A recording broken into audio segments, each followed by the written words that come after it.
ப்ரோமோக்கு முன்னாடி ஹாட்ஸ்டார்ல ஒரு போஸ்டர் போட்டாங்கல்ல. அப்பதான் எனக்கு அந்த போஸ்டர் வருது, கால் வருது. அத பார்த்தோனே ஓகே அப்படின்ட்டு கட் பண்ணா கால். அப்பதான் எனக்கும் கன்ஃபார்ம் ஆச்சு. அது வரைக்கும் நானுமே ஸ்டில் கன்ஃபியூஸ் தான். அதுக்கு முன்னாடி இந்த ட்விஸ்ட் இருக்கு, ஓட் போடுறத நிறுத்தாதீங்க. அப்படியே குழப்பிட்டேன் நானு. என்னடா இது என்னதான் சொல்ல வராங்க அப்படின்னு. அப்புறம் அந்த ப்ரோமோ வந்ததுக்கு அப்புறம் தான் as a wife உங்களுக்கு என்ன தோணுச்சு? பயங்கரமா அந்த ரூமர்ஸ் ஸ்ப்ரெட் ஆயிட்டு இருந்த டைம்ல உங்களுக்கு பர்சனலா எடுத்திருக்க மாட்டாரு. உங்களுக்கு எனக்கு ஃபர்ஸ்ட் அந்த போட்டோ பார்த்த உடனே எனக்கு அந்த ஒரு போட்டோ வந்து கேஷ் பாக்ஸ் வினோத் இருந்து எனக்கு மனசுக்குள்ள எடுத்துட்டாருன்னு தோணுச்சு. கன்ஃபார்ம் தான் அப்படின்னு தோணுடுச்சு. அதை நான் ஃப்ரீயா விட்டுட்டேன்.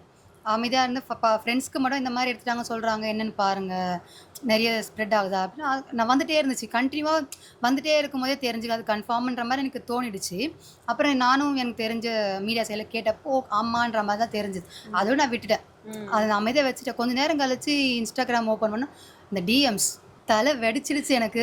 எல்லாம் அழுது பொம்மை அக்கா சொல்லுங்க எனக்கே தெரியலங்க, எனக்கு புரியல, எனக்கே ஒன்றும் புரியல. அஃபிஷியலாக கால் வரல, நான் கால் பண்ணாலும் எடுக்கல டீம்லேருந்து யாரும். நியோமேட்டின் ஹேர் growth லோஷன் இது சாதாரணமான ஹேர் ஆயிலை விட பல மடங்கு வேகமா ஊடுருவி முடி கொட்டுறது, அடர்த்தியின்மை, சிறுவயது வழுக்கை போன்ற பிரச்சனைகளை தடுத்து முடி அடர்த்தியா வளர உதவுது.